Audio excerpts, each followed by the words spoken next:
After months of quarantine, we're all interested in how we can become our best self. The team at Permanent Makeup and Cryo is here to help you get the flawless makeup look every day without the extra effort or time.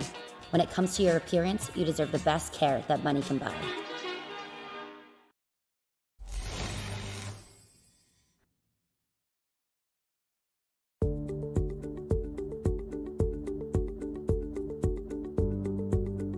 Sound Art is a product that is a speaker and it's art. We combine it together and we call it Sound Art. What makes it so unique that any picture can be your speaker? Sound Art gives you the high quality sound without the ugly speaker. This isn't a picture with a speaker, the picture is the speaker. Just imagine your wedding picture uploaded onto a canvas and now it's speaking 10,000 tunes. I mean, it's a very cool concept.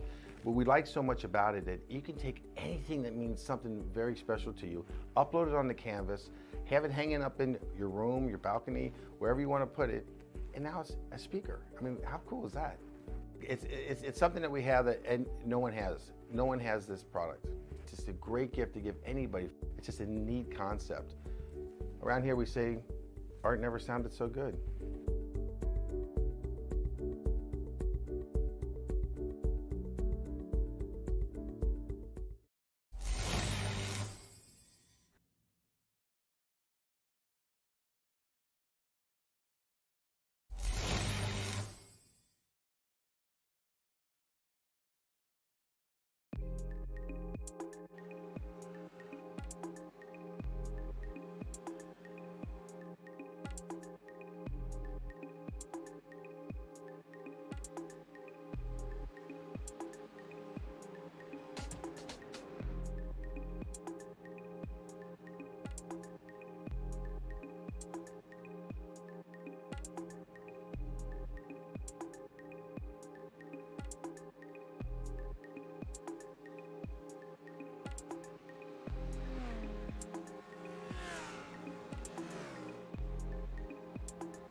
Sprawled across the Rhineland and throughout the town of Nurburgring sits the world-famous Green Hill, the Nürburgring.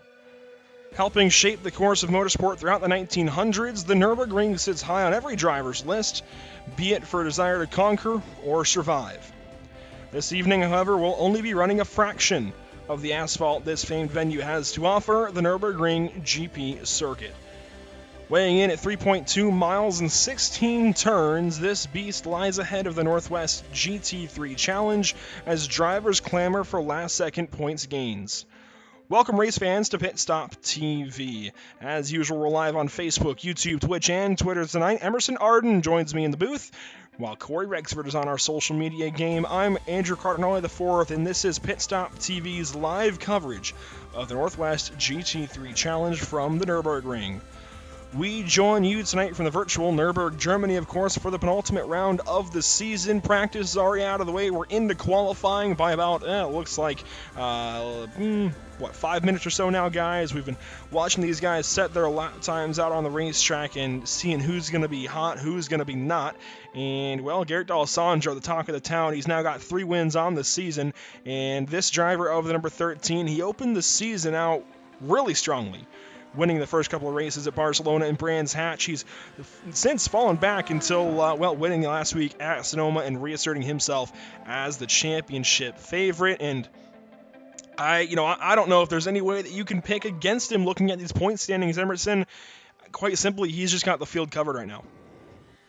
Yeah, for sure. I mean, D'Alessandro, of course, tied for the most wins on the season, tied with none other than Chris Brunnemer, and of course, those two top of the qualifying charts. But looking at the point standings here, has a 42-point advantage over James Hansen, and some detrimental things have to happen to D'Alessandro today for him to not lock up the title. But from then on, it is tight. I mean, look at the battle for third. You have Gavin Cohn with a point over Brunnemer, 4 points over Trevor Anderson. That gets tight. Then the battle for sixth is separated by 5 points with James Allen over Brady Lubin out in the battle for eighth. 1 point Michaela has over Ruderbusch, and Wittendorf a couple more points behind Ruderbusch as well. It is very tight from on back, and as you said in the intro, these drivers trying to get any positions they can. It's paramount. It's imperative that they get the positions today so they can set themselves up great for next week's race at Zolder. Yeah, Circuit Zolder lies ahead after the Nürburgring, so a couple of very challenging European circuits for these drivers, but certainly the Nürburgring going to have an effect on the point standings again. That 42-point gap for Garrett D'Alessandro, going to be hard for anybody to try and overcome. However, Chris Brunnemer is getting closer and closer, so if something happens in these next 2 races, it's not quite out of the question yet, but it has to happen tonight.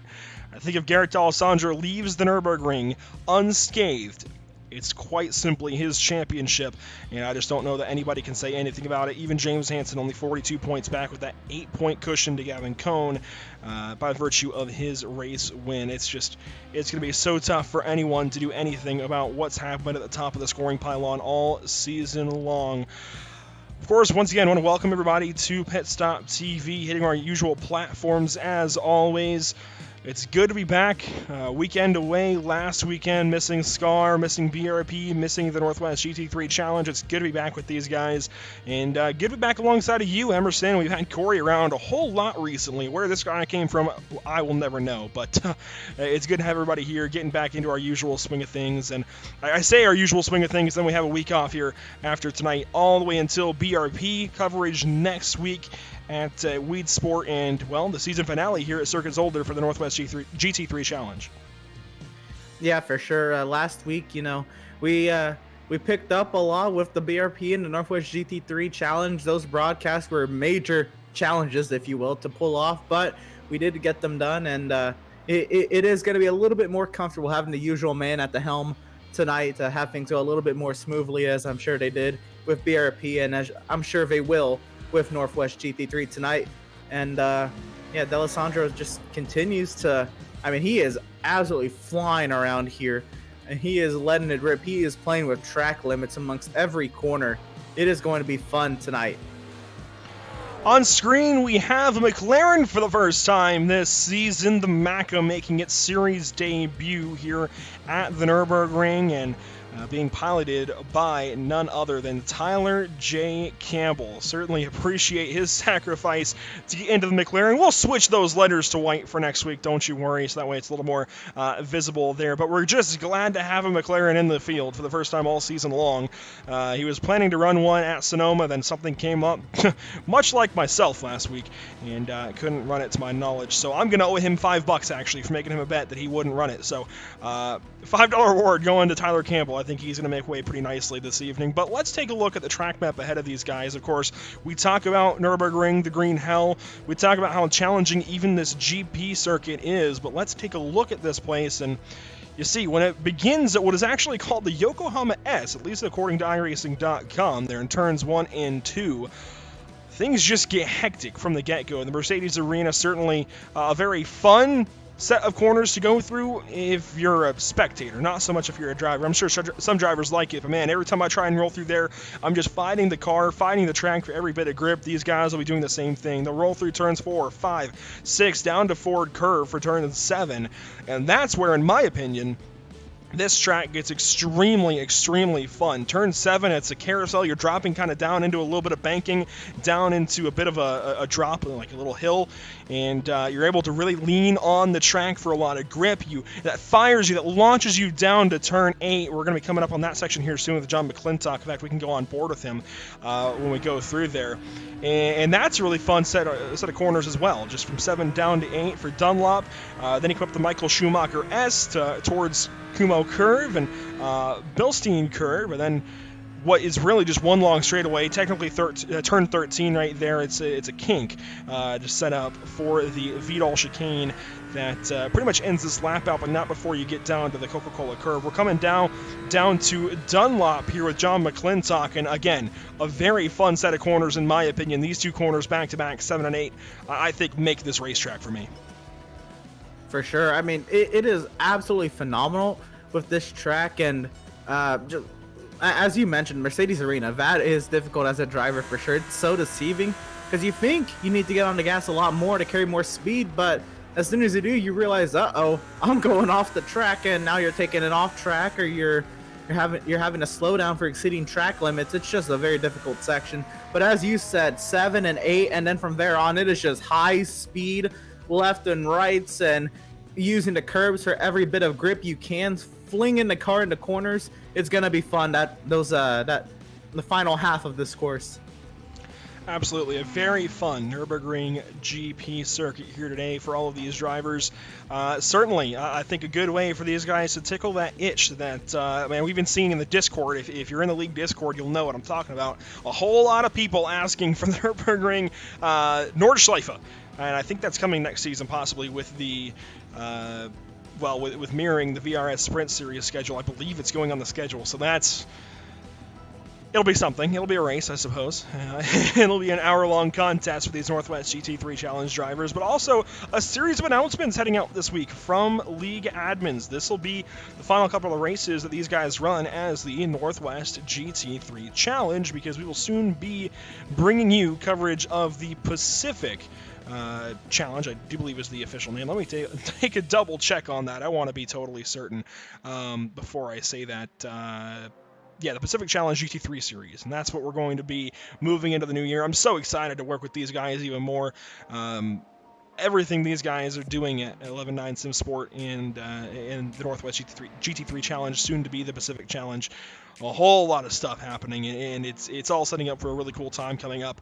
But enough about the future. We've got a minute and a half left to qualifying here, Emerson, and we've been talking about Garrett D'Alessandro a whole lot, but Chris Brunnemer goes purple again to set an even larger gap back to Garrett D'Alessandro right now. Chris Brunnemer now on pole position. That number 2 car looks pretty good. For sure, Brunnemer, I mean, I still have yet to see his long run pace, but it is fast, and it might not even matter what his long run pace is if he's gonna set this kind of a blistering speed around this track. But it's about 11/100ths back to D'Alessandro, who's currently on track and now trying to take that pole position away once again to kind of help him in a way to securing a title tonight. Here he comes. I believe this will be turn 9. The Michael Schumacher S there, and now you're going to really see the high-speed section here. I think this upcoming corner is a very little lift, if at all. So, you brake a little bit more to keep it in the track limits, I suppose. And then this is where it gets fun as we ride on board with D'Alessandro. Yeah, that first corner actually really requires you to get down on the binders. In a car like this, where you got a lot of aero to lean on, you can kind of sweep yourself around turn 12 and get onto this, what is just a big straightaway with that kink in the middle. You come down here to the F1 chicane. I know a lot of drivers wish we had the faster chicane. You know what, we're with you, but this is what everybody's faced with. Those big anti-cuts on the inside of each apex there for the final chicane running up to Coca-Cola Curve, turn 16 to round out this lap. And around the BMW signage, it's an Audi trying to go atop of a Ferrari at the top of the qualifying board. Can Garrett D'Alessandro do it with 10 seconds left in qualifying? I dare say not. He's going to stay a little over a tenth behind Chris Brunnemer. Frustration there for Garrett D'Alessandro, certainly, but also, he is second place, and we've seen a lot of guys do a lot of things from second place, but of course, track position is going to reign supreme, I believe. It's been that way all season long. It usually is in these sports car starts where you're able to kind of just do what you got to do and try and pull out. But I would not be surprised still if we see a battle between those two, because again, even from second place, if you play the start right, you can do a whole lot. And I think we saw some changes for position last week as well at Sonoma. So it's not completely done. Garrett D'Alessandro can still get up there and win this race. However, I think a lot of this field would be a whole lot happier if he didn't, just to have a shot at him in the points. Oh, for sure, yeah. I know he wants to win. He's not, in terms of big picture, he's not even really worried. If he can just keep the car on track and keep it facing the right way, Garrett D'Alessandro should be okay in that regard. But as far as the race goes, the opening lap for a majority of the races this season has been very, very hectic.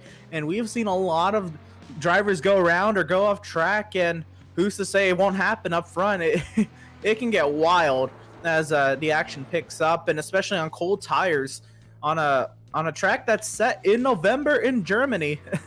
That's not good news for drivers who are going to start this race on cold tires. Track 65 degrees. I think that's the coldest you can have on iRacing, and it's going to be a struggle the opening laps to warm up those tires. Absolutely. Going to take some work from these drivers to warm up there. I think it's mostly Pirelli throughout the series, if not all Pirelli on these GT3 cars, to warm up those tires and get them up to temp and get them grippy, because you've got to really work these tires in, and that's consistent, I think, across most of the sim right now, especially on the road course side of things. This is a great shot as Gavin Cohn obliterates our camera there on that second apex of the Vidal chicane.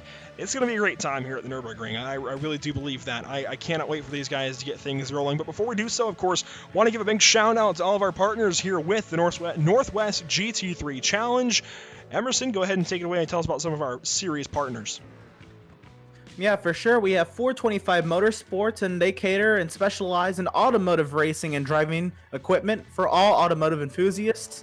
Make sure you check them out at www.425motorsports.com. We also have PGP Motorsports Park, which is a 22-acre go-kart racing venue in Kent, Washington. You can check them out at pacificgp.com. And of course, Skull Sim Gear with button boxes, PC accessories for many games such as iRacing, Assetto Corsa, Elite Dangerous, Truck Simulator, and many more. For the sim racing or casual driver, check them out at skullsimgear.com. And of course, we have the Lorea's donation link. Wow. The Northwest GT3 Challenge broadcasts are brought to you and matched by the donations to Lorea's Sport for Good, which is founded under the patronage of Nelson Mandela. Lorea's Sport for Good uses sport as a powerful and cost-effective tool to help children and young people overcome violence, discrimination, and disadvantage in their lives. And over the past 2 decades, we have developed a global network of grantee partners and worldwide charitable infrastructure. We have also developed a depth understanding and corresponding credibility in our field, and are recognized as a leading organization in the fast-growing sport for development community. Please help out the Northwest GT3 Challenge. Support such an incredible cause by placing a donation today at the donation link, which is going to be in our stream chats and on some of our social media posts by Corey Rexford. Absolutely want to encourage everybody to consider donating to that latest Sport for Good donation link, and I'm going to post that here in the chats here momentarily. We are going to roll straight into our grid, so we'll actually walk you through some of our grid first. Starting P1, it's going to be Chris Brunnemer on the pole position. Brady Lubenow going to roll off from second place. He just barely bested Garrett D'Alessandro at the end of that qualifying session. Third place, that'll go to Garrett D'Alessandro. John Whitendorf lining up fourth. Fifth place, it's going to be James Hansen in the number 1 car, Gavin Cohn in sixth. Seventh will go the way of Mikkel Ruderbusch in the number 22. Trevor Anderson out of Whiplash Racing. Remember, he won at Silverstone a couple of weeks back. He'll start 8th place. Ninth, it goes to Sarah Rabb. Tyler Campbell and the Lone Macca will start from 10th position. Fall back to row number 6. We'll have Sven Hartman and Justin Makaila making up that row. Fall back row 7. Jackson Lowry and James Allen are going to be making up row 7. John McClintock, Michael Doling, 15th and 16th respectively. Find Alan Roth Nation. He'll be starting 17th, and he'll be alongside Christopher Raftis there in row number 9. Row number 10, we'll find Mick Blue and Tom Athey. That's your top 20. We go back to 21st, and it's going to be the 83 car of Randall Ayers. Bern Osterhag there as well in 22nd. Go to 23rd. Josh Jaburek in the 26 car. Joey Atterbury in the 61. And rounding out our 25 car grid is Jason Frisk. It's going to be a short run through turn 13 and the Vidal chicane up to the start of this one. Chris Brunnemer going to lead us to the green flag, as aforementioned.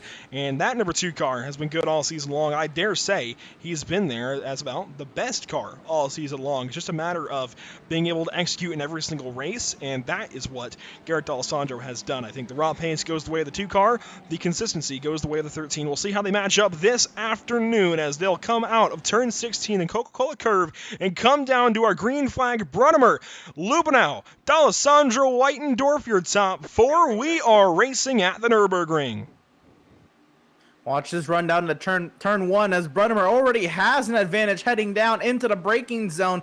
Big advantage, and now here comes the Ferrari, fourth position, John Wittendorf with a huge run. He'll actually clear D'Alessandro into third, and then it's now a 3 Ferrari train at the front of the field as they head through the Mercedes arena.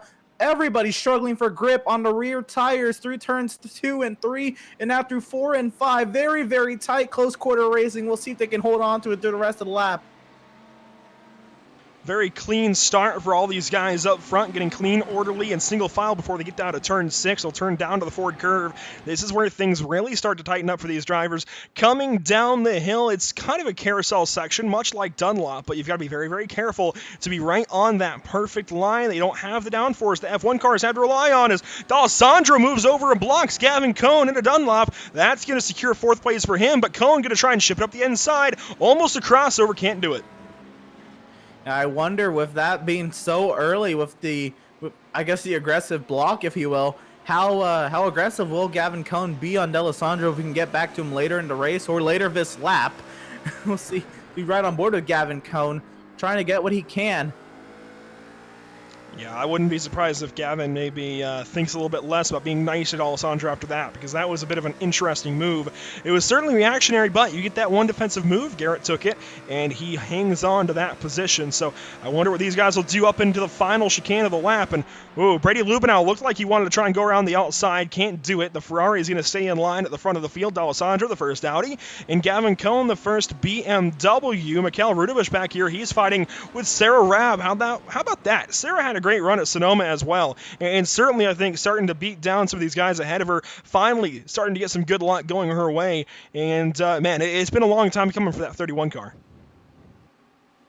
Yeah, Sarah Rabb already up a spot from where she started, and has continuously improved up the scoring ladder every week. It has been a pleasant result from Sarah Rabb as she continues to climb up the ladder, and who knows what can be coming today or in the future races. But currently trying to work over Mikkel Ruderbusch, who's kind of ridden here in the middle of the top 10 for the most part, and Ruderbusch trying to see what he can do. He's still exactly where he started after one lap of competition. Our first side-by-side battle amongst this group is actually Tyler Campbell in the McLaren and Trevor Anderson of the BMW. These guys going at it. You see the backfire from the McLaren. That's why we love that car. But Anderson going to use the inside in turn 7 forward curve to get on by Campbell, finally clear him. They made some contact there in the Mercedes arena there on exit, and now they're starting to work things out. And Campbell actually ahead of Sven Hartman, the 11.9 Sim Sport driver, who's going to get a big send from Justin Mikayla. Certainly wanting to work by that number 93 BMW with that. That was a desperate move for just lap 2. Yeah, I mean, I get it. You know, at the start of the race, still everybody's bunched up. This is going to be where you're making up your most positions. But I mean, take it a little bit easier. You don't want to end up wrecking the car yourself or somebody else's car this early into the race. And I'm going to be very interested to watch Tyler Campbell today. And because it is the first time we've had a McLaren in the field, as we've said a few times already on broadcast, but mainly because we've talked a lot about the differences between the Ferraris and the Audis, and then the BMWs and the Audis, the BMWs and the Ferraris at Silverstone when Trevor Anderson was dominating there. We don't know exactly how the McLaren's going to line up against the other sports cars on track, but it'll be an interesting, I guess, learning experience for Tyler Campbell and us, the spectators. Well, you know what? There's a pretty good reason why nobody's driven it yet, and I think that's because these guys, you know, they all judge the performance of these cars before they get into the series, and nobody wanted to go with it because simply they didn't feel that it had the performance to hang with everybody else. But Garrett Alessandro has made a pass for third place. This puts him on the bottom step of the podium after starting third, so he gets back up into that third position. And I'm really surprised that it took him those couple of laps to get by John Weitendorf. Means that certainly I think these Ferraris have a bit of an edge right now over the Audis. And I really think the difference between those two was the driver. I mean, Garrett's been fast all season long. I really think that's what it comes down to for these two, that Garrett's just got a little bit more oomph in him right now than John Weitendorf. And also, it's an hour race. We're barely getting to 5 minutes in, and Garrett knows that he needs to go if he wants to win this race. Yeah, I really don't want to say that, but I really do think it's been put on display. 4 times this season the Ferrari has won to D'Alessandro's 3 times in the Audi. I mean, Ferrari, that's the Ferrari 488 GT3 car just looks like the better car for competition. I think that says a lot more about D'Alessandro's driving skill. He is able to pick a car that maybe isn't on the same level as those Ferraris and compete with them. And I know we have Ruderbusch up here as well, but I mean, most of the Audis are hanging in the middle of the field. D'Alessandro really one of the outliers we can see week in and week out compete with those Ferraris. And of course we had the BMW of Trevor Anderson, the dominating performance that was at Silverstone. And of course we have Gavin Cohn up here representing BMW. I think that just says so much about D'Alessandro. And it's not just in the GT3 category right now in iRacing that the Ferraris are, I think, clearing away the favorite. Even in GTE, GTLM, whichever one you want to call it, certainly, I think the Ferrari is just a bit better right now. It's a bit more balanced overall. It seems like a more well-rounded race car. Now, if you're fast in the Corvette, if you're fast in the BMW, sure, you can go and you can win some races, but it seems like right now, the best all-around car in GT racing on iRacing.com, be it GTE or GT3 like we have on screen, is the Ferrari 488. It just seems like it's the better car. And that's simply what it comes down to sometimes. I'd say if you look at the IMSA GTLM category this year, it seemed like the Corvette was simply the better car. That's the way it goes sometimes. You just have a better car in these series. And that's what makes GT racing so much fun. You get to work between the differences in each car and where each car is going to be stronger or weaker. And that's what I love about series like this, that we can have these different cars going against one another. You might have 1 week where the BMW is stronger. I'd say Silverstone seemed that way with the big run through Maggots, Beckett's, Chapel, and down to Stowe. You come to the Nürburgring, the GP circuit, and it's seeming like the Ferrari is right back at home, right where it has been all season long. Yeah, for sure. And I think it'd be imperative for Audi to perform a little bit more here at the Nürburgring as well, just because of where it's located. But anyway, we're looking at Brunnemer, who currently has a 1.5 advantage over Brady Lubenow, and who's going to continue to try and build that. And I once again ask, we're now, we're still in the first 10 minutes of the race. I guess maybe we should wait a little bit longer, but I'm still going to ask about strategy. It continues to be a question week in and week out. And again, at the beginning of the season, we thought it was just going to be, an easy split down the middle. Then drivers started to stretch it out more and more, and then we had a couple of drivers decide to pit early at Sonoma. I can't recall if they had damage to kind of maybe force their hand a little bit, maybe to pit then, but for sure pitting at halfway just seemed like a much more, I guess, likable option for a few drivers at Sonoma. They're possibly, the factor of where they're going to come out is Garrett D'Alessandro has gone purple in his Audi as he's slipstreaming Brady Lubenow down the front straightaway. We'll go on board with D'Alessandro. I have to wonder, is there anyone who's going to chance a halfway pit stop, or I guess we'll have to see for that, but I don't know. I've really grown to be stretching it out as long as you can, as most of the other drivers have most of the races this season. Well, I think whichever one you do is going to give you about the same result. Whether you pit sooner, put more fuel in, I think you end up running more time on a fuller tank, because you need the same amount of fuel regardless if you pit as soon as the pit window opens or as soon as the pit window closes. It doesn't matter. You're taking about the same amount of fuel. Everybody needs the same fuel number. It's a matter of how close, how aggressive you go with that, and we've seen guys run out of fuel so far in these 1-hour races. But it also, I think the lack of strategy, it really is just take your fuel number and at some point in this pit window, go. I think the lack of strategy is what's really wanting these guys. I think they want some longer races. I think they want to see the strategy play out, and I would not be surprised if things continue this way. It continues to just go the way of the longer pit stops, or I guess the later pit stops. I think these guys will be continuing to stretch fuel as far as they can, and just keep furthering that, I suppose.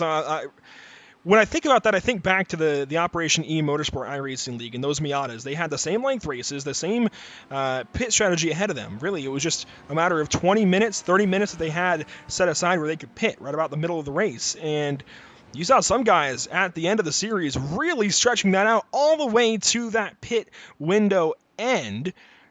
And sometimes they would run out of fuel before they even got to the pit stop, let alone at the end of the race. So I think these drivers will continuously, if they don't have other strategy to work with, they're just going to continuously try and stay out as long as they can, especially if it helps them get a lap led. For sure, just to be able to say you've been out front then, but D'Alessandro, he's really close the gap on Brady Lubenow now, and Lubenow, he's also closed a teeny bit on Brunnemer, not enough to light up the chart or anything, but it's now kind of been a more steady 1.5 seconds, as it was a little bit larger in that bracket. It's actually grown since I started talking about that, but maybe he's feeling the pressure of D'Alessandro, who's really turned up the wick here. We're only on the 6th lap of competition here at the Nürburgring, and yeah, oh wow, Lubenow getting really wide through there. Now further back in the pack, I believe this is Trevor Anderson on Sarah Rabb. This would be for 9th position. Anderson clears Sarah Rabb, and he tries to chase down the McLaren of Tyler Campbell. Well, you can see the numbers are actually a bit reversed. So the 211 and the 3 actually drafted up to the 31 of Rabb, and Anderson and Campbell both went by in turn 1. It was about a 3-4 car fight with Sven Hartman getting thrown in there as well. And then it was still side by side with Anderson and Campbell, and eventually Campbell ends up walking away victorious out of that battle, even though he entered in the back end of those 3. So Trevor Anderson had to let one position go, even though he got one there in turn 1. These guys now fighting things out. Sarah Rabb kind of put back on her heels here, and we'll see what she can do with those 2 ahead. If she can get another big run up at him, you see a couple of cars trying to get side by side up ahead. That'd be Mikkel Rudebusch on Gavin Cohn into the chicane. Rudebusch sits back behind, and well, we'll see what Anderson and Rabb can do on the number 3 of Tyler Campbell. It gets very tricky in these chicanes. As you're just going in such a high-speed section, you want to send it in there, but there's not really the room in those chicanes to go double wide. So they're very inviting to try to make a passing opportunity, but you really have to trust the driver to acknowledge you're going to be in that position in the braking zone before the turn-in point to really make one of those moves into the chicane stick. Now, that doesn't mean drivers won't try it.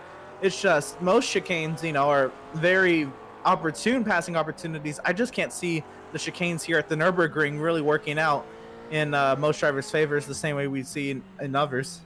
I don't think it's going to be a super serviceable passing opportunity throughout most of the race, but I think once we get down to it, the nitty-gritty, when these guys have to start fighting, I think that's where they're really going to start to use that final chicane, the Vidal chicane, here at the Nürburgring GP. I think that's when these drivers will start to lean on that as a last-ditch passing opportunity in the lap, especially. If it comes down to the white flag, I think that's where it'll happen for some drivers. Garrett D'Alessandro, you talked about him a little while ago, and of course, we've had our eyes on him all season long since he won at Barcelona, and then again at Brands Hatch. Well, he's currently in the back end of Brady Lubenow, and, we've seen him make some moves before. We saw him block, I think that was Gavin Konoff into turn 8 earlier on. We saw him make that race-winning move on Chris Brunnemer that I don't think Chris was a very big fan of, even though it was amazing racing. It was great for us.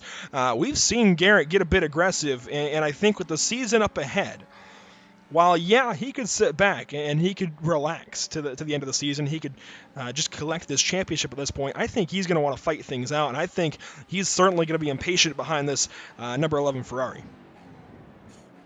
Oh, for sure. I mean, first of all, Lubenow is doing a phenomenal job. He is flying left and right on these corner exits to try to keep his Ferrari in front of D'Alessandro. If D'Alessandro wants to win, he may, have this championship locked up, but he's not even the sole driver at the top of the wins list for this season. He wants to be that driver heading into next season with the most wins, and right now it's not looking like that's going to be in his favor just yet as Brunnemer. If the things play out the way they are, Brunnemer would take the upper hand in the wins battle. I think, to a driver, championships are cool and all, but you take every race as a race. You want to win every race. Absolutely, and you mentioned the fact that Ferrari has the edge over Audi right now in this series, where Ferrari's got 4 wins to Audi's 3 and BMW's 1. What if Garrett can change that and make it 5 wins these next 2 races and win at the Nürburgring and Zolder? That would be quite the storyline, I think, for he and his season to continue putting the hurt on the rest of this field. That number 13 has been good all season long, but he has his work made out over the next hour and 45 minutes of competition. He's right on the back end of Brady Lubenow. Can't do anything with the Pacific Sim Motorsport driver, I believe is what that team name is called. And man, Brady's just doing what he has to do, I think, to hang on to second place. And it's pretty tough to pass. You can see Garrett getting off in the gravel there up the Michael Schumacher S. It's pretty tough to find a quality passing opportunity here at the Nürburgring, whether it's the Nordschleife or the Grand Prix course. Grand Prix course, man. Saying all those words, they really start to catch up with you when you're not used to them, for sure. But through turn 13, again, we're having a moment here, but this will wrap up the 8th lap momentarily of an expected 31. I think that will drop to 30 once they make their pit stops and slow down a little bit. We have another battle shaping up with Trevor Anderson and Tyler Campbell. Anderson's BMW has a bit of damage there on the nose. Yeah, I wonder if it was there maybe in the battle with Sarah Rav and Sven Hartman as well. And maybe that's why you have to give the position to the McLaren of Tyler Campbell. And actually, D'Alessandro pulls out on the straightaway on Lubenow. They're going side by side into one. This fight for second place, Lubenow kind of moves over a little bit, says, I'm not going to give that one up just yet, but through the Mercedes arena, I think that's absolutely, goes the way of Garrett D'Alessandro. A crossover possibly down to turn 3. Lubenow with a big lunge. Will they make contact? Maybe, just maybe, leaning on each other a little bit. D'Alessandro gives that spot back up for now. John Whitendorf seeing all of this out of his front windshield, I guess his windshield, and probably just hoping he doesn't catch up to that too quickly. I think he wants to sit back, let these two figure it out, as D'Alessandro trying to get up the right side. Brady Lubenow closes the door, and now will he get a launch down to turn 8? I think he will. Watch for the move into Dunlop. This is getting crazy. I'm loving the aggression. The block from Lubenow. D'Alessandro has to make a reactionary move back in the braking zone, but now 3 cars under a blanket. D'Alessandro wants out. Now the flashers from Wittendorf. The block from Lubenow. They're all over the track, left and right, using every bit of curbing and maybe not curbing in grass if they have to. And D'Alessandro moving so much in the braking zone.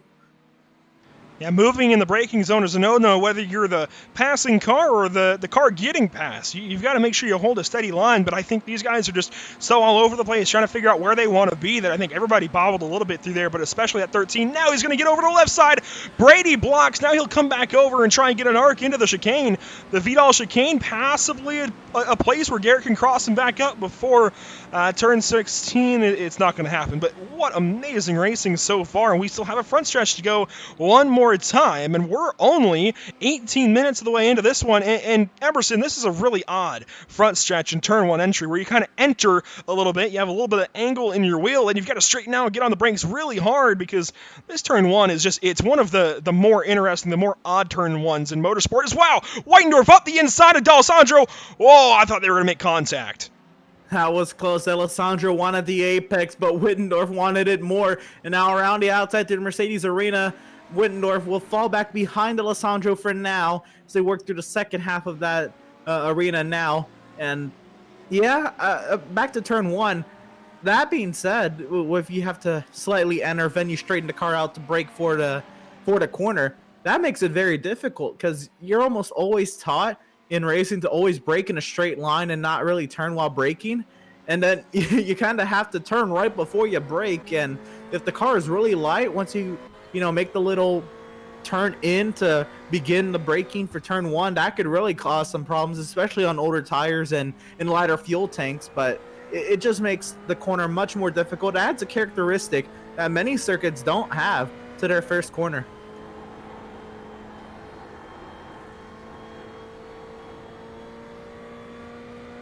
So these guys continue to race now almost 20 minutes of the way into this one. You see Chris Brunnemer on your ticker. He has certainly opened up a gap over this second place battle, but we cannot leave this right now. Garrett D'Alessandro could still do anything coming up to the Vidal chicane this time by. This will be lap 10. And, man, probably his 10th attempt to try and pass the 11 car. Now he's going to fade to the right side. Brady's going to come back over and get an arc into the corner once more. Garrett has to sit back. Will he try and cross him up here in the chicane? Oh, he might get to the inside. He does. This will be for turn 16. And he's got a chance to pass. Weitendorf gives him a bump into the corner. And, wow, Brady Lubin around the outside, but I don't think it's going to be enough. Watch Weitendorf here, and now also joining the battle is James Hansen. He's closing in now. The side drafting down the straightaway. Lubin now trying to slow down D'Alessandro. They almost touch if they didn't. Coming into turn 1 now, Weitendorf wants to go, but he doesn't want to wreck. D'Alessandro will clear Lubin out for now, but here comes Weitendorf now on Lubin now around the outside once again in the Mercedes arena. He's going to file back in line, and D'Alessandro finally clears Lubin out. Can he open it up, or will Lubin now have a shot back at D'Alessandro?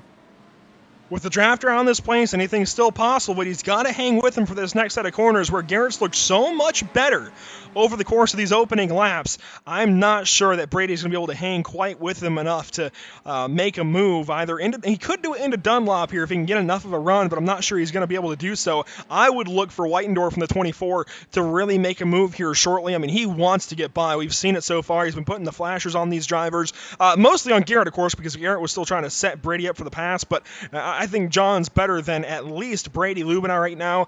I'm not so sure about Garrett D'Alessandro because, of course, he's been getting held up this entire run, or these entire set of laps anyways. And it's, I mean, that was just great fighting from Brady. I think Brady knew that Garrett was just a little bit quicker, but he's fighting. He wants to hang on to these positions and these points to better his result in the season as a whole. For sure, and for what it's worth, that was an insanely clean battle. Oh, Lubin out on the gravel! What a save from Lubin, but he's now going to be all eaten up for Weitendorf, and here comes Hansen as well to try to clean up Lubin as well, but Weitendorf into third.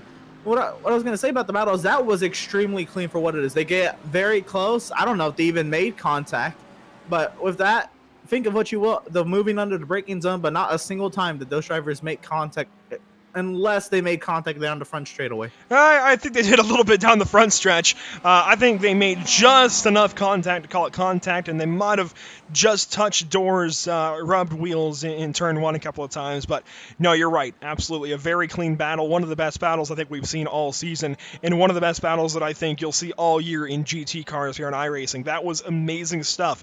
And it's still the first half of the race. These guys have not pitted yet. They've got a long ways to go. And and certainly I think a lot more great battles on the way with how racy that was. These three Ferraris now could put on a very similar battle where Whitendorf has gotten by Lubenow, and now James Hansen wants to get up there and play. He wants to get up there and pass these guys. Looking through the rest of the field for a moment, try and cover some of those guys. There aren't too many battles popping up, but Tom Athey is trying to work on Joey Atterbury. This is currently headed out of turn 16 down the front stretch. This will complete their lap number 12.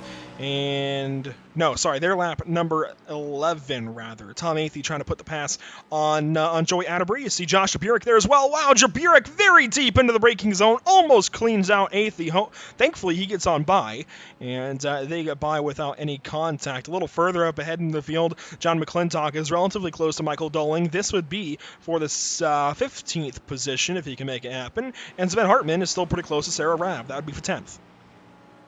Yeah, Sven Hartman was introduced into that battle when Sarah Rabb had the task of fending off a hard-charging McLaren and BMW, but has not since opened that gap to Hartman. That continues to be the battle for the final spot in the top 10, and now this battle that continues. Trevor Anderson to run on Tyler Campbell. Campbell into McLaren, Anderson in the BMW, the slipstream through 13, now into the chicane we go, and look at that backfire off that McLaren. Isn't that beautiful? That's exactly why we wanted McLaren in the series, isn't it? It looks so good when you're following one of these cars. I'm sure Trevor is, I'm sure that's what's holding Trevor back. He's admiring the beautiful backfire out the rear end of that McLaren. The Macca, certainly a beautiful car, even just in the rest of its body style. I think it's one of the better looking cars in the field for sure. It just looks so good, and certainly looks like a proper McLaren.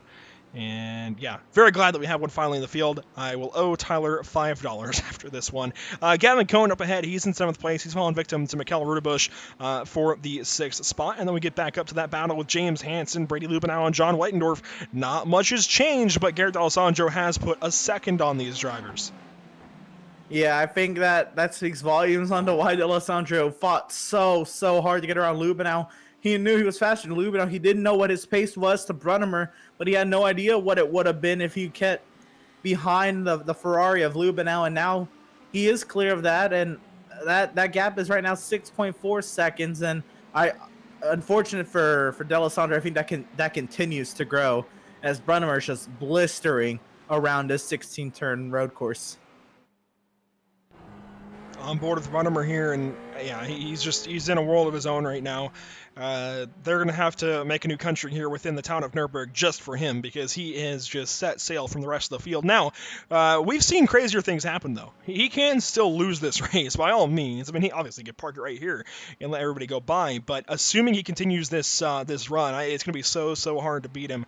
He's clear of any slipstream, any draft that you could imagine. Garrett D'Alessandro certainly has his work cut out for him. They're passing. Who is that? That is all destroyed right here. Mick Blue in a new paint scheme as well. A lot of damage. I don't know what has happened to him, but he is all kinds of torn up. Joey Atterbury, he's in the pit lane. Very early pit stop for him. Yeah, Atterbury in the pit lane now for an extended period of time, and yeah, I'm not quite sure what's happened there, but hopefully just getting fuel. We'll see, but Atterbury right now in the 24th position. He's rolling once again, so good to see him continue on in this race. I love the livery. I'm just going to say that. I love that. That's... yeah, that looks so good there on that Mercedes. Just say that. But up ahead, not much has changed throughout the field. And actually, that was very unintentional, but perfect angle for Joey Atterbury in his pit stop. I would imagine that was his fuel stop, but it could have been prompted by a penalty. I don't know. It's hard to say, of course, where he was racing with Tom Athey and more back there. But he gets back onto the racetrack and we'll get back at things. Most of the rest of the field are relatively spread out, but actually John McClintock is still hanging on to the idea that he can pass Michael Doling. And you know what? I would not be surprised if he makes it happen. These two separated by only a little over a half second.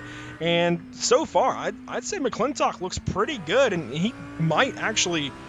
I think he's got 15th place pace at least. I think he can certainly battle Doling into a pretty good position gain for the 80 car.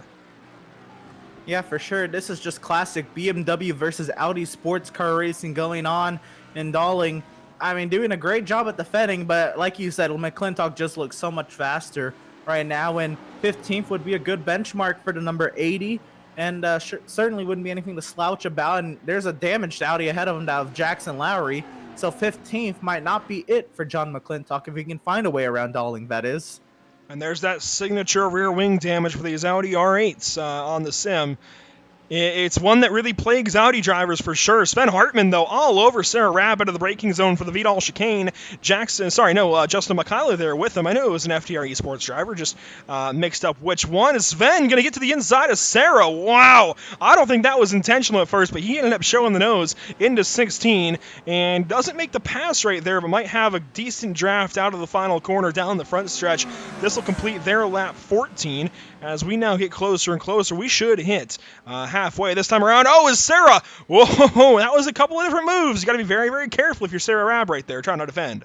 Whoa! Gavin Cohn! Hello, 23 car.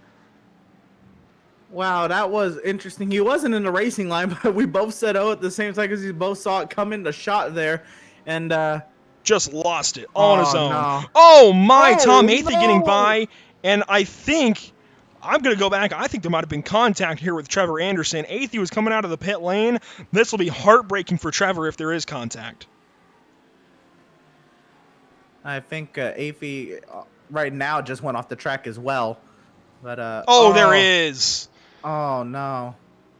It's hard to say how much it's going to affect the 211 here of Trevor Anderson, but we'll have to keep an eye on that as time goes on. What has happened to John Whitendorf? He's in 8th place. Oh, he's gone off. Oh, man, these fuel tanks, they're getting lighter and lighter. I think that could be plaguing these drivers in the corner. Oh, no! He slams into Garrett D'Alessandro. I didn't even notice the position change for Garrett D'Alessandro. He slammed into the back end of the 13 car. Let's watch this again. D'Alessandro, when did D'Alessandro have an off? Oh, what? I think he's trying to give time back. I guess maybe he had gone an off track way earlier, because I don't know where he would have gotten it on this replay. What in the world? He just drops anchor right here in the racing line. That's why John hits him. In the racing line, he just checks way up. Did he cut the final chicane? We're going to check a lot of these replays. Yeah, I think he might have cut this final chicane right here. I'd have to say so, and he let the 40-second timer run its course, and he tried to give it all back at the last second. We'll see where he cuts. That is heartbreaking for Weidendorf. Yeah, he might have cut it right there. Yeah, let's watch this back. On board with D'Alessandro. And yeah, you get 40 seconds. iRacing allots you that to give what they predetermined. That's a cut, yeah. Per each corner cut to give back. And I think he waited the entire 40 seconds and tried to give it back all at once. And that was not a good decision from D'Alessandro. Was not entirely sure why that was the decision there. No, that's the racing line. You cannot stop in the racing line. I'm sorry. I'm going to be grilling Garrett a little bit right here. You can never stop in the racing line like that. For sure, and there was so much opportunity to do so. He had the entire front straightaway, just pull off to the right side, give it back, and you could be in a slipstream of Lubenow and Wittendorf and go back at them. But that's unfortunate for Wittendorf to have to deal with that. And now the McLaren of Tyler Campbell is in the pit lane. And let's see that. Oh, that's an extended stop for Campbell. Oh, no. It is a bit long, and while he was in the pit lane and while we were watching those replays, we missed Sarah Rabb pitting. Gavin Cohn, of course, pitted after his mistake. Alan Roth also came down the pit lane. He's in 19th position, but everybody else up ahead staying out. In fact, we're still waiting on Jason Frisk, Josh DeBurek, and Bernd Osterhag in the middle of all those guys to pit. Randall Ayers currently in 16th. He's the final car in line that has not pitted just yet.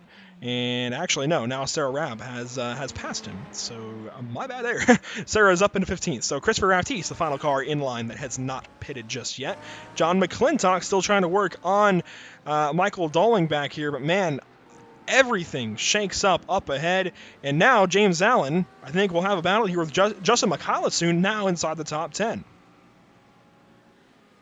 Yeah, for sure. Things are going to shake up here with the pit stops and...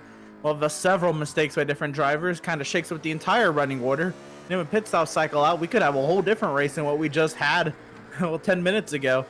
I have information here on Garrett D'Alessandro. Garrett did not have a corner cut. It was borderline there in the Vidal chicane, but that's not what's happened to him. He apparently has had an issue with his VR. Of course, we're on iRacing.com. These are not physical real race cars, if you will. The racing's very real, but these are pixels that you're looking at, and apparently he's had an issue with his VR tracking, and I mean, yeah, it's hard to say what you should ever do in that kind of situation. It's hard for us to sit here and say, oh, well, you can peel off to the right and brake, but I think that would have been a much, much better solution, and it's hard to say when he lost that VR tracking, and of course, you panic in that moment, and everybody is going to react some way, no telling how you're going to react, and he put the brakes on to make sure he didn't go piling. Yeah, Joseph sent a great GIF in our chat. But yeah, I mean, it's hard to say how you're going to react when that kind of thing happens. You panic, your arms go flailing, you run around in circles pretty much, and Garrett ends up putting the brakes on, and John just has nowhere to go. And that's really tragic for John Whitendorf, and really unfortunate that it catches him out. And I think that might be his race done. I mean, the whole front end of this Ferrari is just junk, and he is way, way back of that battle now where he was. So he lost a ton of time, and he's going to lose a lot more time, I think, with all this damage. It's just an unfortunate thing of sim racing sometimes. It's much like netcode sometimes. You don't usually want to talk about it because it is a blemish, if you will, on the sim, but it's part of racing with pixels. Nothing is ever going to be perfect, and it's just like mechanical failures in real racing. Yeah, it's unfortunate, that is what, sim racing has the advantage over, I guess, or not an advantage, but what happens in sim racing as opposed to real life is, mechanical failures, aren't prominent on the sim, but you do have, the lag outs and the power issues, and of course, something like that. And I've never driven with VR. I have no idea what happens, and I don't even know what the issue could have been, but for sure, I'm sure he'd rather just take his chances. Hopefully he just, in his mind, maybe went off the racing surface to slow down, or he didn't want to clean out if there was a driver in front of him. I didn't know how far. Well, no, I guess there was nobody ahead of him. But again, you're panicking in that moment. Like you said, there's no telling what. There's no list of instructions to do to fix that situation while in the middle of a very tight section of the track. Yeah, absolutely. It's just really, really unfortunate that it ends up taking some of these guys, or well, it takes John, I think, out of competition possibly for a race win or at least a podium. Garrett, I think, still in contention for sure, but he's got his work cut out for him. I think the speed of that Audi is certainly affected. Regardless, lost a lot of time, and now is in the hands of James Hansen. And actually, there's a battle further back where Trevor Anderson is working on a lapped car. That would be Mick Blue, and actually, since Mick Blue has been working with Whiplash Racing most of the season, I think that was a courtesy call, letting the 211 go on by, and there's a side-by-side battle further back. Oh, I thought they were side-by-side. I think just nose to tail here between John Whitendorf and Sven Hartmann, waiting for some of these guys up at the front to make their pit stops. Now only 24. That took a lot of time. I did not realize we were already down to 24 minutes remaining. That went by quickly. I feel like we would kind of be repeating the same things we've said in most broadcasts once the battles have kind of thinned themselves out. Would be talking about the strategy and kind of just going one by one through the field or something. But that was in its own way just to fill time. Obviously, not planned or anything, and not what we wanted, of course, for any driver to be affected like that. But it made our job a little bit easier and gave us something to cover for quite a few minutes. That's one way to put it, for sure. It certainly gave us something to cover, some excitement here. But this whole race has been exciting, whether it was the start and watching these guys get settled in, the battle that we had for second through fourth, whatever that whole midsection was there at halfway, to what we have now. And we're just waiting on these pit stops, and then we'll tell you about some of our partners here at Pit Stop TV. John McClintock still trying to fight up to Michael Doling. But for sure, if you're out there watching, of course, well, if you hear us, you are watching, make sure to check out some of the partners here for the Northwest GT3 Challenge. We talked about them earlier on, but of course, 425 Motorsports. You can go to 425motorsports.com. Skull Sim Gear, at skullsimgear.com, PGP Motorsports Park at PacificGP.com, and of course that Lorrae's donation link that I put into the chat earlier on Facebook, YouTube, and Twitch. We'd appreciate it if you did so. Even if you just generate traffic on those websites, generate traffic on that donation link, it's going to go a whole long ways, longer than you might realize, if all you do is check them out. Into the Vidal chicane, this is for third, James Hansen trying to get by Garrett D'Alessandro. I wonder how affected D'Alessandro's car was from that. He did take a good shot in the back end, but there is no prominent wing damage to the spoiler of the Audi. But I don't know. No, but that diffuser's messed up. Yeah. The lap time is certainly not what his best would be, and yeah, you can see the damage there from the onboard shot here of Hansen. He's closing in. But yeah, the lap times have definitely dropped for D'Alessandro, so he's just trying to hold on to what he's got, which right now is a podium, if he can hold on for 22 minutes and a pit stop and all the more that still has to happen in this race. And of course, it's hard to be perfectly accurate here on iRacing, even with that diffuser damage, but any little bit of damage you have like that is going to hurt the aero of that Audi, especially those beautiful Audi rear diffusers. And messing up that diffuser is certainly going to mess with a lot of the ground effect aero that these cars generate. And, I mean, NASCAR is implementing diffusers into the 2021 car, the Gen 7. And, I mean, that's how important they are in motorsports, that it's even hitting oval racing. And certainly that rear diffuser does a lot to generate a lot of downforce for these cars, a lot of rear downforce. The wings are massive, and the splitters these cars have, they do a lot, the dive planes and everything else, but those diffusers are a lot more important than they get credit for. So having damage to the back end of that 13 car is going to hurt him a lot, and it has hurt him a lot. It just messes with the airflow. And if anything, it gives more turbulent air, actually, to the number one car of James Hansen, and that might actually help the one car draft up to him. Yeah, I'm not entirely sure how all of that is modeled in the sim. I know iRacing gets a lot of credit for sim racing. I have no idea how well the air is simulated and if damage like that would affect the air, but if it does, that for sure is just more incentivizing James Hansen to close up to that Audi. And here comes D'Alessandro into the pit lane now, just under 21 minutes remaining here at the Nürburgring.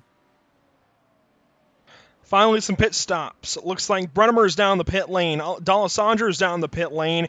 And we're opening this pit window wide open. Lubenow, he'll stay out. James Hansen, he'll stay out. And, oh, wow, that was an aggressive corner entry from Bernd Osterhag back there. Mikkel Rudebusch, he's going to stay on the racetrack. We have more pit stops behind. Trevor Anderson, he's down the pit lane. Sven Hartmann as well. There's a great look at the 211 car, rather, as he comes down for his pit. And yes, Sven Hartmann down the pit lane as well in the 11.9 Sim Sport machine. Jackson Lowry's coming down. Christopher Raftise in the Ferrari, he's coming down. So a lot of these guys making their pit stops finally, getting their pit stops in for this race very, very late. We still have drivers staying out with now under 20 minutes to go as Brady Lubenow leads out of the Ford Curve.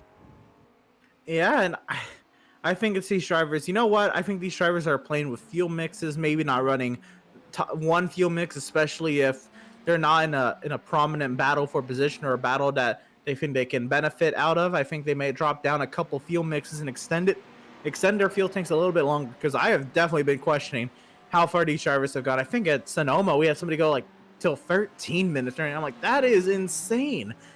Definitely has to be some sort of fuel saving, or maybe it's just the way the layout of the track is. Sonoma's a very tight and technical circuit, and there's not a lot of you're not using so much gas throughout the lap as you're doing. Well, I guess I'm speaking more from a NASCAR standpoint. I didn't drive a sports car around Sonoma yet.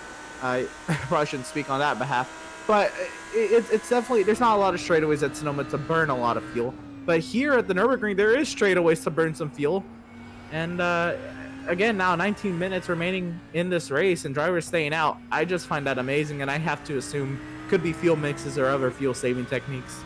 Well, I think it comes down mostly to trailing other cars, to drafting, and Man, I really think these straightaways help them a whole lot more than those corners do. It comes down to shifting as well, the amount of gear shifts. You're coming up, hitting maximum rev pretty much. You see a lot of cars pitting right here, though. Brady Lubenow, James Hansen, Mikael Rudebusch, the entire rest of the field, I think, will come in right here.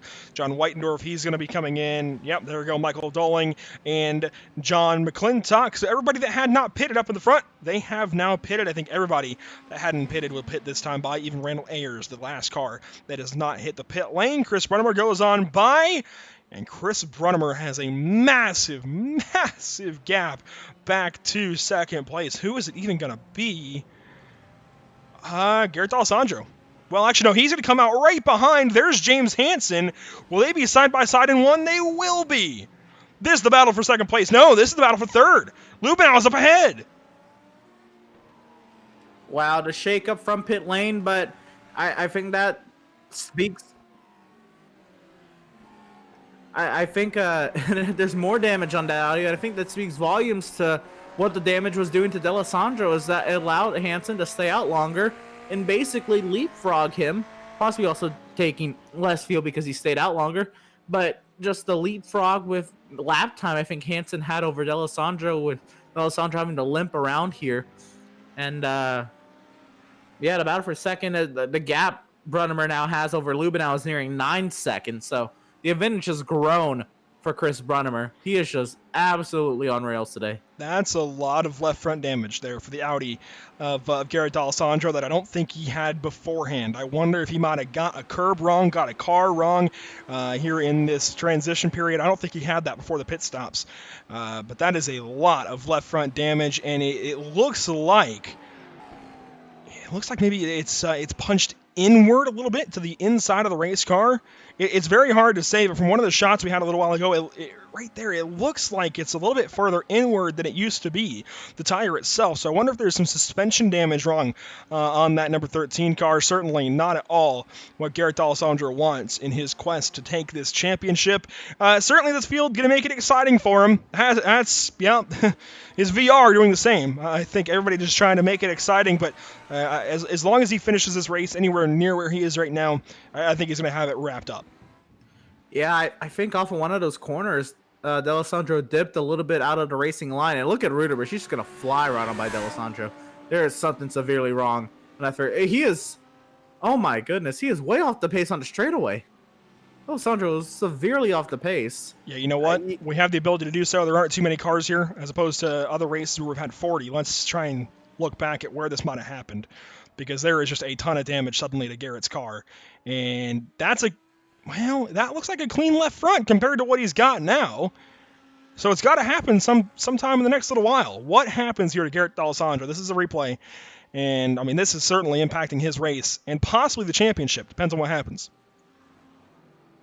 Yeah, we'll have to see where he comes out, but he is severely off the pace and can definitely lose a lot more positions in 15 minutes as he is quickly being caught from Trevor Anderson. I think it was helped right there. He clipped the ante cut pretty good on the entrance there to 14. Yeah, I think that's where it came from. I can't find anything else here for Garrett that's really hurt him. But even so, I think even after the contact with John, I don't think he had that much damage. I'm wondering where that came from. Yeah, I'm not sure. He is now crawling. He's fallen back to 7th position. That's currently going on right now behind Wittendorf. Could he have underfueled? Is he trying to save that much fuel right now? I mean, it's possible, but I don't think D'Alessandro would underfuel that much. You wouldn't think, but you also wouldn't think that his VR and tracking would quit in the middle of the Mercedes arena. So a lot going wrong right now for Garrett D'Alessandro. I don't know that it's going to take him out of the championship favorite spot right now, but oh my, he is really having to abuse those curbs to try and keep in this one.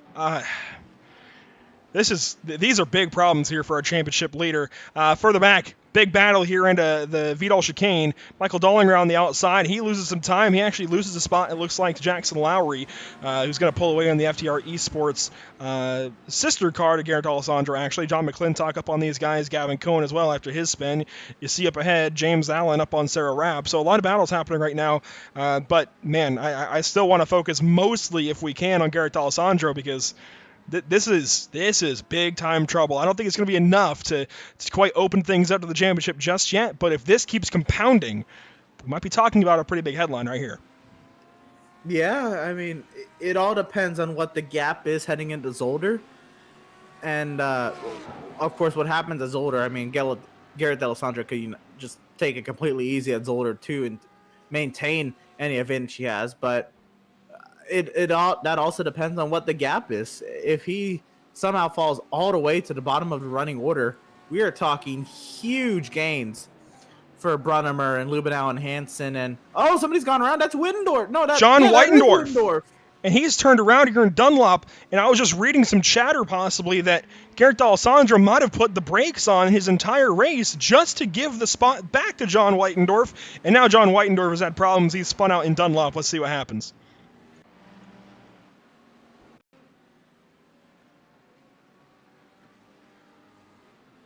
Coming in, he clipped the girl. He just went round. The elevation change and the momentum of the car kind of shifted on him mid-corner and was caught out by it.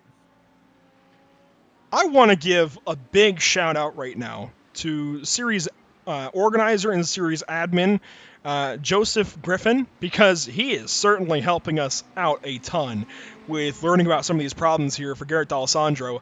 And here's a battle right behind John Whitendorf now that's forming up. I mean, there's a lot of cars in a whole lot of positions, and a lot of these positions want to switch. These cars that are further back want to move up. They've got to move up for a lot of their points battles. I mean, Sarah Rabb, she's so close to breaking into the top 10. She's 11th coming into this race behind John Whitendorf. How big would that be for her to make that pass? That would be huge. I mean, this has been going on the entire time for Sarah Rabb in a battle all day, but enter new players like Weidendorf into the mix, and things are spicing up. I mean, that would be 8th position for Sarah Rabb, which is kind of where she's been running, but she's also been ahead of Sven Hartman, and things just open up. With 11 minutes to go, who's also to say that we finished this race clean? I mean, so much can happen in 11 minutes. We've seen so much happen in the first 49.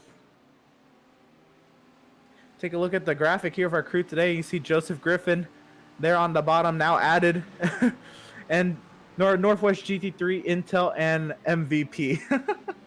That's right. He's doing a ton for us, getting some of that information that we can't get from up here.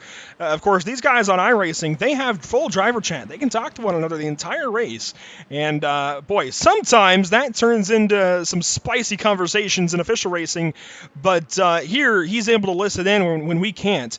And Corey Rexford as well on our social media game. He can listen into what these drivers are saying. We on the production, at least, cannot. And it helps a ton when we have somebody who can listen into that and can get us some of that information, because we can learn things that we might otherwise never find out, like Garrett Alessandro having the VR issue and giving the position back. John McClintock, he's got problems. He's losing a ton of time. He's lost a ton of time to Gavin Cohen and Michael Dolling. Ooh, this is big trouble for the driver in 15th position. And I really thought, McClintock was right with Dolling. We thought he could, we thought he could get around Dolling, but Dolling was doing a great defense. And then, they were still in contention with Jackson Lowry. Could have been 12 for McClintock, and right now off the pace. He's quickly being caught by Alan Roth. Alan Roth could snag a top 15 here in the final 10 minutes of the race. This will be a battle to watch and see if that continues. Back here to Sarah Rabb under attack from James Allen and Justin Mikhaila. And this is really getting hot for the 9th position. Well, that's a lap car. Mick Blue gets moved out of the way by James Allen. James says, nope, I'm trying to catch somebody. You know what? That's fair. That is entirely fair in my book. James Allen has been he's completely lost touch now on Sarah Rabb. And obviously nothing intentional from Mick. He's just trying to get around the track too. But the way it worked out, unfortunately, Mick kind of got in his way and certainly separated those two. We'll see if Allen can get back up there and battle for what would be the 9th position. But I would still like to see Sarah Rabb get up there and maybe challenge John Whitendorf for that position, possibly work her way into the top 10 in points. More on the Garrett D'Alessandro situation. Well, he's currently in 6th spot. He's lost a lot of time to Trevor Anderson, but Sven Hartman, the 11-9 SimSport driver, on the way to make this one a fight. Business continue to picks up here, and yeah, Sven Hartman, what a day it's been for him. He's just kept the car on track. He was in his own little battle, but when I say that, he wasn't like in depth into the battle.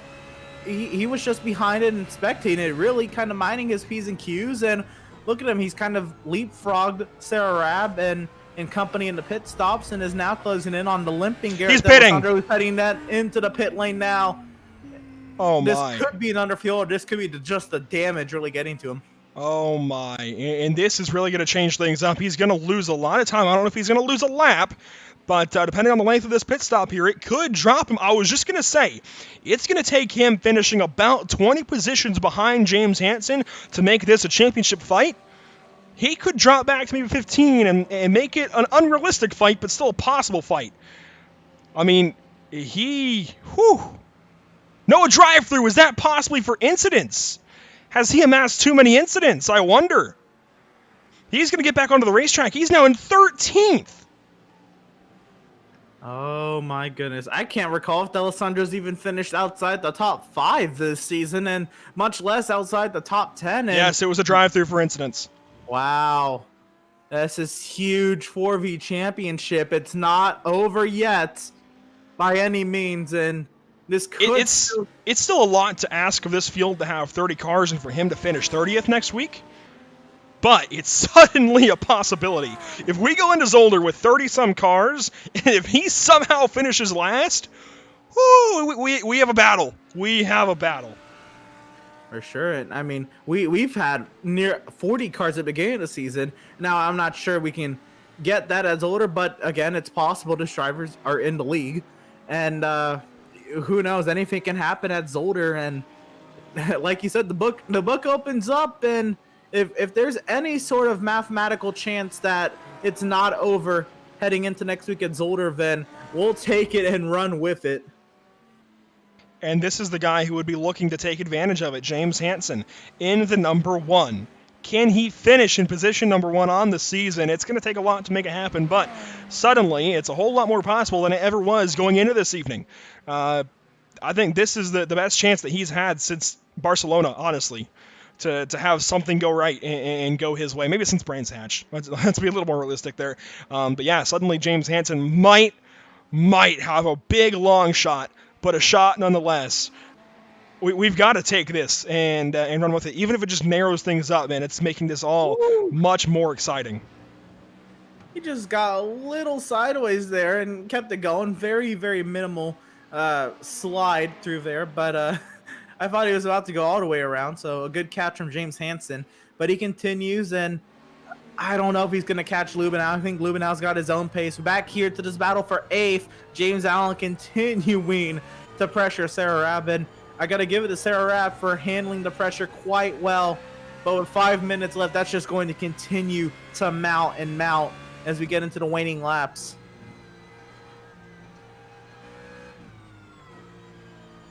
Just over 5 minutes to go, and anything is still on the table for a lot of these drivers.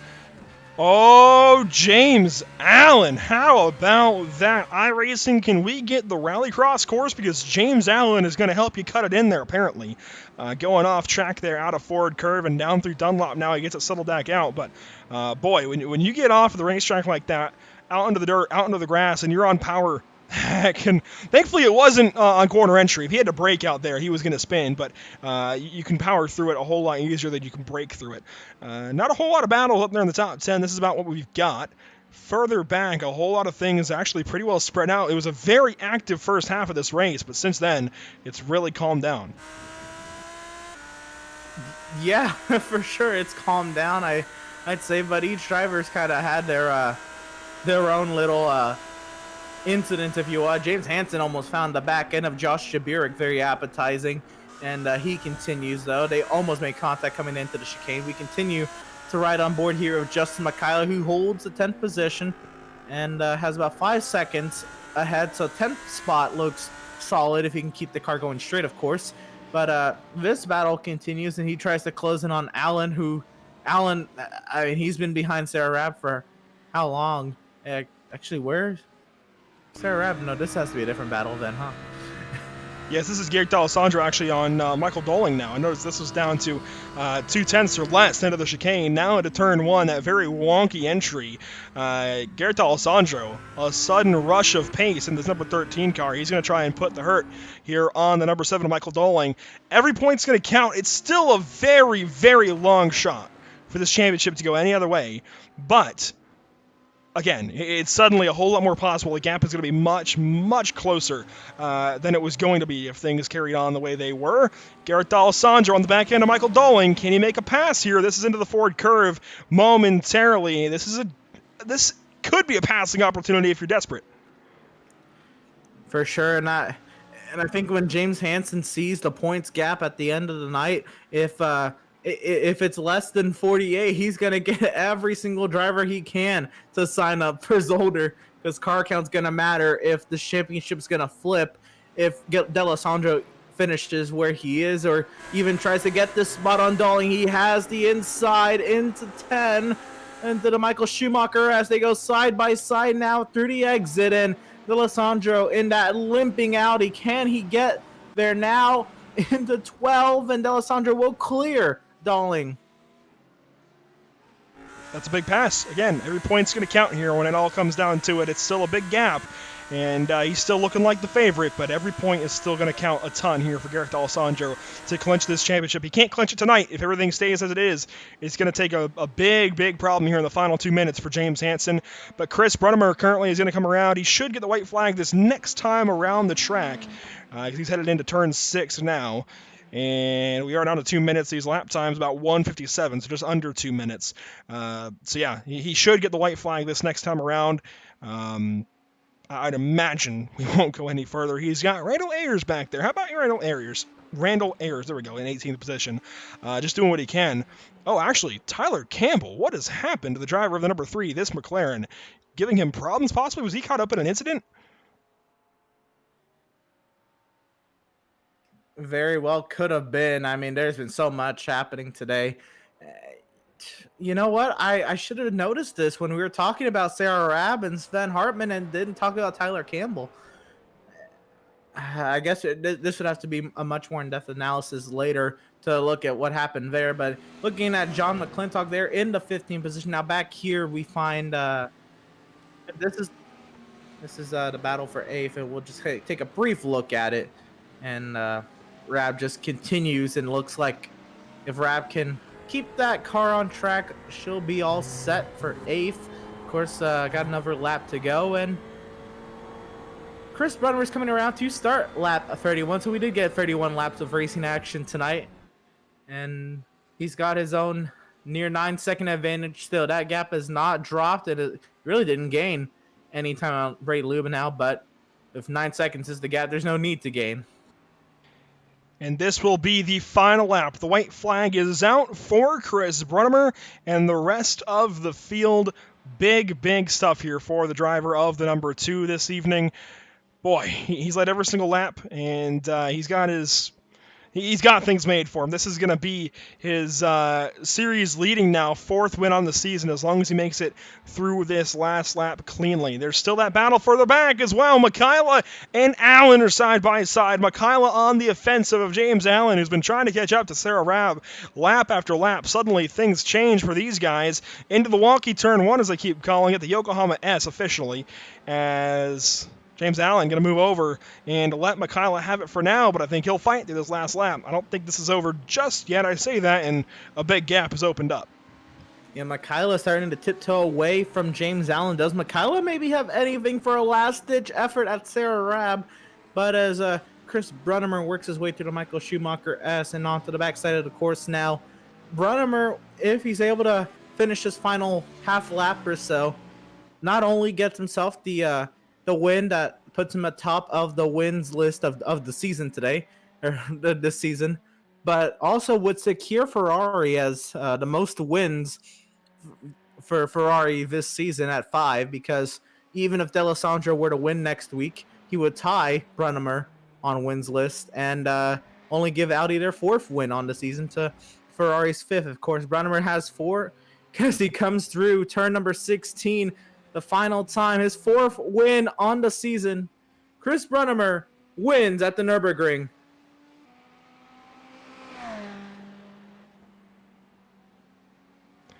Chris Brunnemer, a now series-leading 4th win on the season.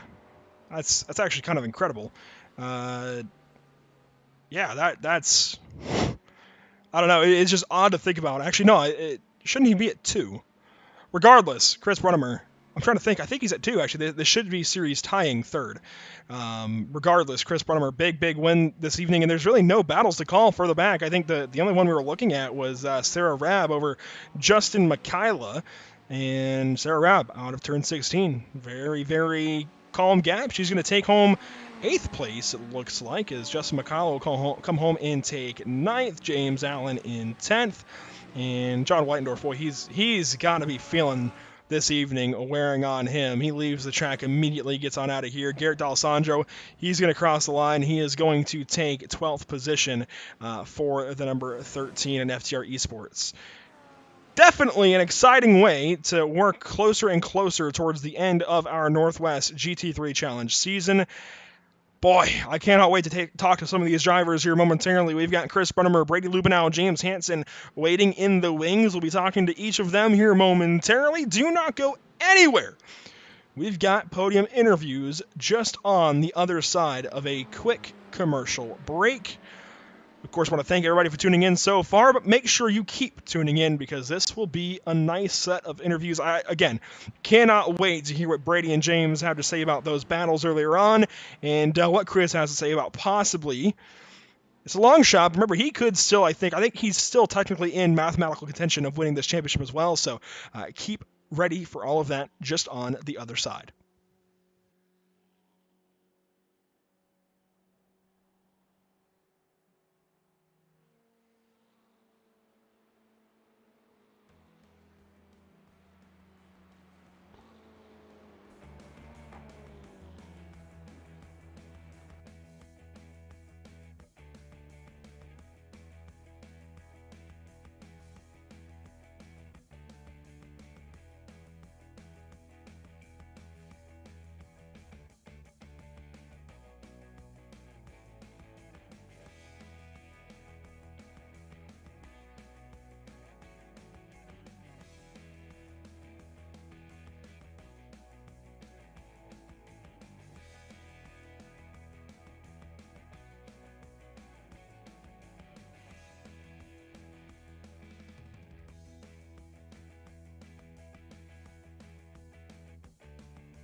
Sound Art is a product that is a speaker and it's art. We combine it together and we call it Sound Art. What makes it so unique that any picture can be your speaker? Sound Art gives you the high quality sound without the ugly speaker. This isn't a picture with a speaker, the picture is the speaker.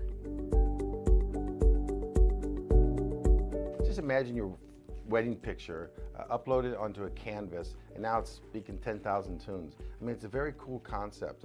What we like so much about it that you can take anything that means something very special to you, upload it on the canvas, have it hanging up in your room, your balcony, wherever you want to put it, and now it's a speaker. I mean, how cool is that?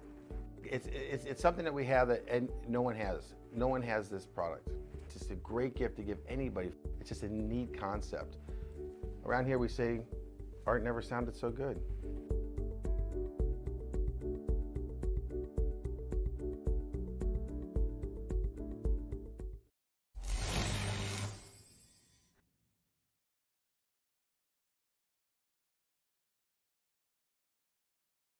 After months of quarantine, we're all interested in how we can become our best self. The team at Permanent Makeup and Cryo is here to help you get the flawless makeup look every day without the extra effort or time. When it comes to your appearance, you deserve the best care that money can buy.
Welcome you all back to Pit Stop TV and our now post-race coverage of the Northwest GT3 Challenge from the Nürburgring. We just saw what will go down, I think, as a classic for the Northwest GT3 Challenge. Certainly one of the best races all season long. There was calamity around every corner. There were problems for race leaders, problems for second, third, and on. Boy, great battles throughout the field as well. Everything, I think, went right tonight here at the Nürburgring for this entire field and the league as a whole. And we get to talk to some of the drivers who make all of this happen. First up, I'll hand it down to Emerson Arden with Chris Brunnemer.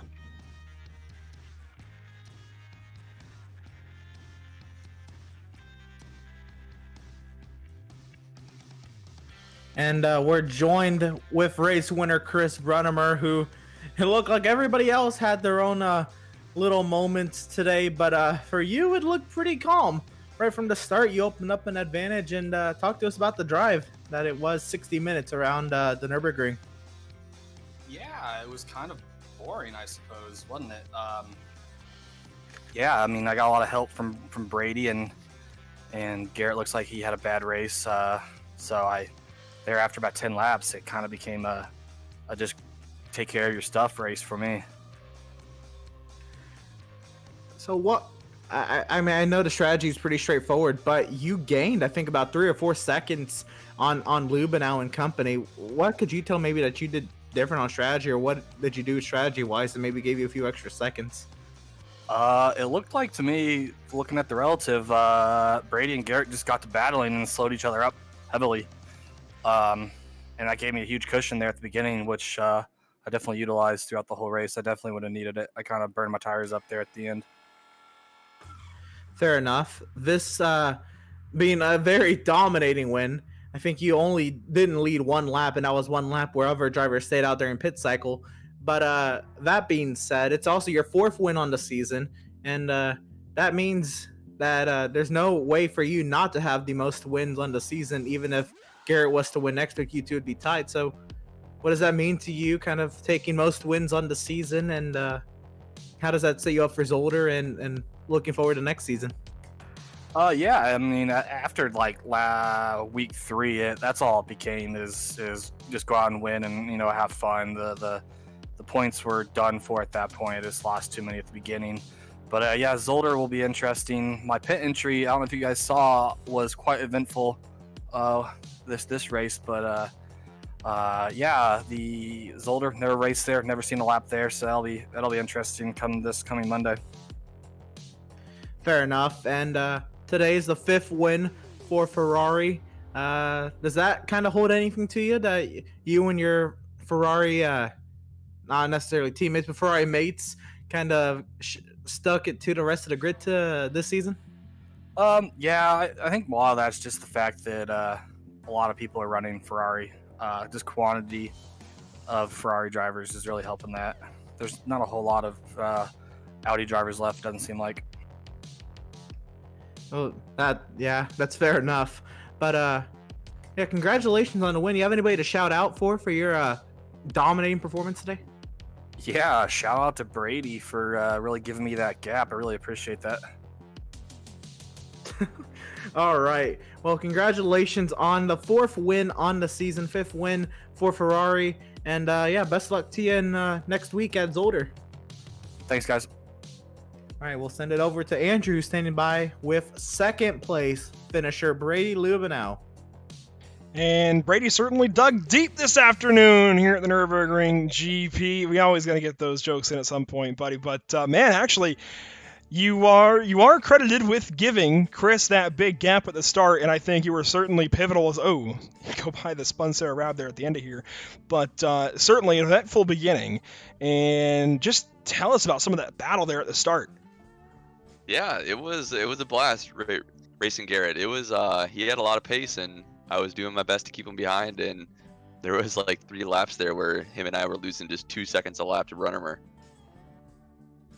But yeah, he had a lot of pace coming into the chicane, and I had to hug the inside a lot and then kind of get out of the brakes to kind of assert myself going into it to gain the position, keep the position, and then going slow through the chicane holds him up. So he's not able to get a big run on me going into the last corner, but he did it once and he made it stick, and that was a good pass. Yeah, Brady, we saw a lot of offense targeted at that number 11, a lot of defense targeted specifically from you to the 13 and the 24. Tell us about some of that. I mean, there was some moving around. There was some defending lines, and it was hairy a couple times. We'll say that. It was pretty hairy. I think I was, since Garrett did get alongside me going down the pit straight, I was going to make it really difficult for him, so I kind of stayed in the middle of the road instead of getting over on the racing line, and he did a very slow door bang on me, just a little tap. I thought that was kind of funny. So yeah, there was a lot of moving around, a lot of defending. It was great racing. And of course, the Nürburgring and Zolder, completely different racetracks, I think, but I think that sets you up pretty decently for a good weekend, or I guess a good Monday next week. How do you feel about going into the final race of the season? Can you get your 2nd win next week? I honestly have never driven Zolder, so there's gonna have to be a lot of practice. But it feels good to go into it with a pretty good race. And I feel like this is a lot of redemption for me because in my official VRS races this week, they did not go well. So I'm happy to have it go well on Monday. Absolutely. You mentioned that you had the VRS sprint races to go off of all week long, and that's been the case all season long. How has that helped you guys as drivers to prepare for this series? Oh, it's been very helpful. You get a very easy idea of if you're on pace or not on pace, or what to work on based on following people in races, and then you get the advantage of, well, I mean, if somebody doesn't do the race, you get the advantage of knowing like where passes are and how easy it is to follow in certain sections, stuff like that. Absolutely, fair enough. You get unlimited practice all week long. Brady, before we let you go, who do you have to shout out? Who do you have to thank this evening? I want to thank my cat, Trilobite. That is, Trilobite's a fossil, so that's another geology thing. Nerd at heart. And thank my parents, and thank all the sponsors for supporting this league. Well, certainly, Brady had a bit of a rocky start there, battling with Garrett and John, but puts almost everybody in his dust, finishing 2nd place. Brady, thanks for your time. We'll be talking to you more the last week of the season. I'm sure we'll be talking to you next week. Thank you. Have a good one. And Brady finishes 2nd place, just ahead of John Whitendorf, and I will hand it the way of Emerson Arden with 3rd place. Sorry, James Hansen. Why did I say John? John battled there for a little while. James Hansen, that is on me. And we are joined with 3rd place finisher, driver of the number 1 Ferrari, James Hansen. And James, hi. That 2nd half looked a little only, but that first half of the race, it was very interesting when you got to battling with D'Alessandro and Lubenow. What did you see from your point of view? What you make of it, and how was it? For most of it, I was just watching P2 through P4 battle and move around. Fortunately, I was able to go when I was behind Garrett, I was able to go an extra lap and came out right in front of him, like less than a second in front of him from the pits. So that was pretty entertaining, but it was mostly just waiting and seeing what everyone else was going to do and not spinning or getting into trouble. Fair enough. 5th on the grid to 3rd at the end. Does that hold any value to you? And what do you think most of that was made up? I always like podiums, so yeah, that matters. Not making mistakes, mostly. I think both positions I gained were mostly from other people's mistakes. From doing the official races this week, it seemed like that was a pretty common occurrence. Like everyone was having spins or incidents or people just being very aggressive at this track. So staying out of trouble is mostly what I wanted to do. I got into too much trouble during the week in the official races anyways. Fair enough. Limiting the mistakes is the name of the game. What limiting the mistakes has done for you is there's still a mathematical possibility of something maybe happening at Zolder. You might have to campaign hard to get a driver count up and put the practice in, but could we see anything? To start tonight. We'll see. I'm not going to make any predictions for next week. I love Zolder, but it's been a while since I've raced there. Fair enough. Congratulations on the 3rd place finish. And who do you have to shout out for that 3rd place? Let's see. I want to thank all the sponsors who helped make this series possible. And I will thank my cats, Sophie and Gigi. Right on. So a double cat thanking on the evening. I'm sure Andrew will be very happy with that as another cat person. But right on. Congratulations on your 3rd place finish. Thanks. Best of luck to you next week at Zolder. Still have a shot. Go campaign hard to fill up that driver field. All right, better start practice tonight. All right, and Andrew's got the rest of the post-race coverage coming up. Andrew? And, you probably hear every once in a while, maybe a stray meow scraping at the door. I promise that's nothing bad.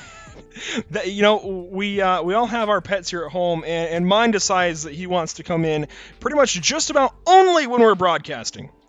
I think that's about the only time he wants to come in here and bother me, or anytime I'm at the computer, really. But specifically when I'm broadcasting, and boy, we love our pets, but I don't know if I can give quite the shout out to him as these guys did theirs. But you mentioned we've got post-race coverage. Let's get back on topic here. I quickly want to thank some of our partners here at the Northwest GT3 Challenge and Pit Stop TV. I'm going to reiterate the fact that we want to thank those league partners, 425 Motorsports at 425motorsports.com, PGP Motorsports Park at PacificGP.com, Skull Sim Gear at that gets me every time. SkullSimGear.com. There we go. And the Lorraine donation link that is in those chats on Facebook, YouTube, and Twitch. And of course, we also want to shout out Tucson Sound Art, Your Picture, Your Music, where you can use a 10% off promo code by the name of Pitstop TV to lower your costs to get your Tucson Sound Art device today. I've got mine up on my wall. I use it a lot. Maybe not enough, but it's certainly, this is one of the coolest products. I say this every time. It's one of the coolest products that I have in my home, and you can put it living room, bedroom, wherever works for you. You can even put it outdoor on an enclosed patio or something, and, it varies in sizes, and Robert and everybody else at Tucson Sound Art will get you taken care of quickly and easily.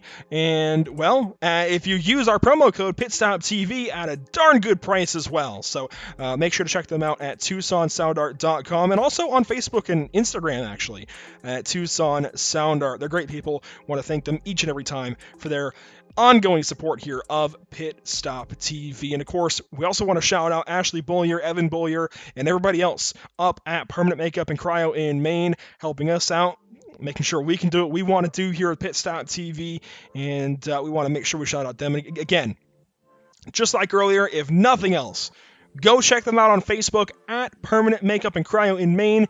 Check out their website, permanentmakeupinmaine.com. please, please, please go check out their social channels. Give them a like.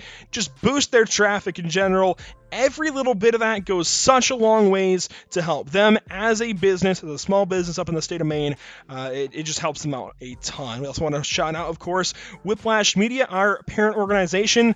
If you want to use the same camera packs that you see on your screen in every Pit Stop TV broadcast, by all means, head over to whiplashmedia.com. We'll get you taken care of. And that goes for paint schemes, stream overlays, extra stuff as well. Whiplash-media.com, rather. We can help you out there as well. The top 10 this evening, well, it was certainly a wild night, but Chris Brunnemer wins things by 9 seconds, darn near, over Brady Lubenow, James Hansen, we talked to them, Raquel Rudebusch, another 3 seconds back in 4th place, Trevor Anderson in 5th, Sven Hartman there in 6th, John Whitendorf in 7th position, Sarah Rabb, it was almost a really good night for her, still a pretty darn good night, though. Almost could have gotten up a couple more spots and could have worked up to that gap to John Whitendorf in the points. Justin McAuliffe finishes 9th, and James Allen finishes 10th.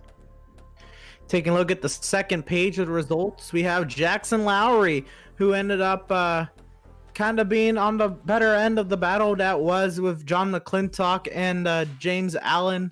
But, well, never mind, James Allen finished ahead of him. Anyway, Jackson Lowry snagging out a P11. That was not necessarily in the cards, but that's what he ended up with, Garrett D'Alessandro.